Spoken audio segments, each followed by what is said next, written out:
आजकल हम बड़ों की बात मानना पुरानी सोच समझते हैं। युवा पीढ़ी अपने अनुभव से सिखाना चाहती है। बड़े सोचते हैं यह हमारे अनुभव से सीखे और वे ये गलतियां ना दोहराए जो हमने की थी। पर हम बड़ों के अनुभव को महत्वहीन समझते हैं और इस चीज़ का अफसोस हमें बाद में होता है। आइए एक कहानी से समझेंगे कि बड़ों द्वारा बताई गई बातें हमारे लिए कितनी कामगार है। दोस्तों, ये मोटिवेशनल कहानी शायद आपने कभी सुनी होगी जो मैं आपको सुनाने जा रहा हूँ। कहानी में अंत तक बने रहे। आइए शुरू करते हैं। ये कहानी एक गांव में रहने वाले मूर्तिकार की है जो बहुत ही सुंदर मूर्तियां बनाता था और इस काम से वो अच्छा जीवन यापन कर पाने लायक कमाता था। कुछ समय बाद उसको एक बेटा हुआ जिसने कम उम्र में ही मूर्तियां बनाना शुरू कर दिया था और उसकी मूर्तियां भी बहुत सुंदर दिखती थी। मूर्तिकार अपने बेटे की सफलता से काफ़ी खुश था। फिर भी वह अपने बेटे की प्रत्येक मूर्ति में कुछ ना कुछ कमी जरूर निकालता और बेटे को उस कमी के बारे में बताता था। मूर्तिकार बेटे से कहता है, तुमने बहुत अच्छा काम किया है, लेकिन अगली बार इस कमी को दूर करने की कोशिश करना। बेटा भी अपने पिता की बात मान लिया करता। उसने अपने पिता की सलाह के बाद अपनी हर मूर्तियों में सुधार करना जारी रखा।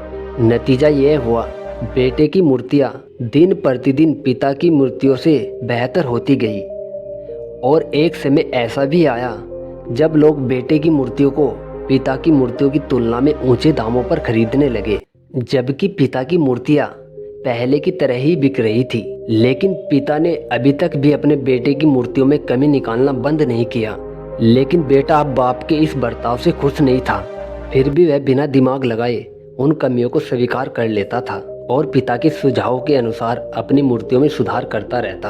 आखिरकार एक दिन ऐसा आया जब उसके पिता ने उसकी बनाई मूर्तियों में कमियां निकालनी चाहिए तो बेटे का धैर्य जवाब दे गया।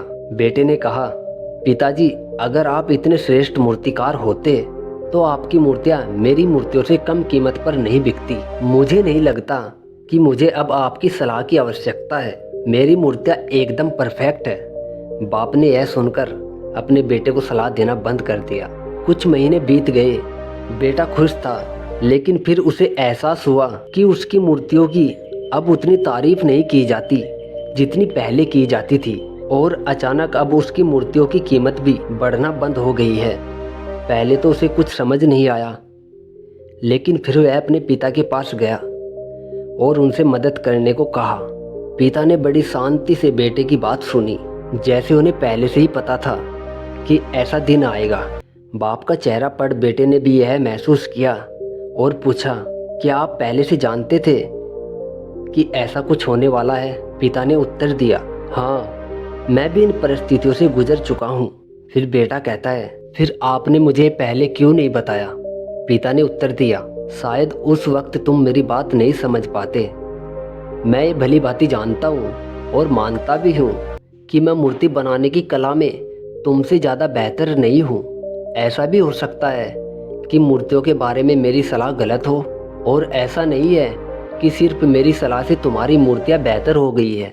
लेकिन जब मैंने तुम्हें तुम्हारी बनाई मूर्तियों में खामियां दिखाई तो तुमने जो बनाया था उससे तुम संतुष्ट नहीं थे। फिर तुमने खुद को और बेहतर बनाने की कोशिश की और उस प्रयास ने तुम्हारी मूर्तियों को बेहतर बनाया और परिणाम स्वरूप तुम सफल भी हुए। लेकिन यह भी उतना ही सच है कि जिस दिन से तुम्हें लगा कि अब तुम्हारे काम में सुधार की कोई गुंजाइश नहीं है, तुम्हारा विकास उसी दिन रुक गया था। लोग हमेशा तुमसे अधिक की उम्मीद करते हैं और इसलिए अब तुम्हें न तो अपने काम के लिए ज़्यादा सराहना मिलती है और ना ही इसके लिए ज़्यादा पैसा मिलता है। बेटा कुछ देर चुप रहा, फिर उसने पूछा, तो अब मैं क्या करूं पिताजी? बेटे के सवाल के जवाब में पिता ने एक छोटा लेकिन अमूल्य जवाब दिया, असंतुष्ट होना सीखो। विश्वास करो कि सुधार और बेहतर बनने के लिए हमेशा समय है। यह एक बात तुम्हें भविष्य में निरंतर प्रगति के लिए हमेशा प्रेरित करेगी और हमेशा सुधार करती रहेगी, तुम्हें पहले से ज़्यादा बेहतर बनाती रहेगी। दोस्तों, पूर्णता का भ्रम यह विचार की कोई गलती नहीं है, यह एक मिथक है। प्रामाणिक प्रदर्शन, सुझाव और आलोचना दोनों को समान रूप से सुनने से आते हैं। यही प्रगति का एकमात्र मार्ग है। बिना क्रोध या दुख के आलोचना को गंभीरता से ले, इसे अपने आप को सुधारने के लिए उपयोग करें और इसका स्वागत करें। अगर हमारे द्वारा दी गई जानकारी अच्छी लगी हो तो प्लीज़ हमारे चैनल को सब्सक्राइब जरूर करें। धन्यवाद।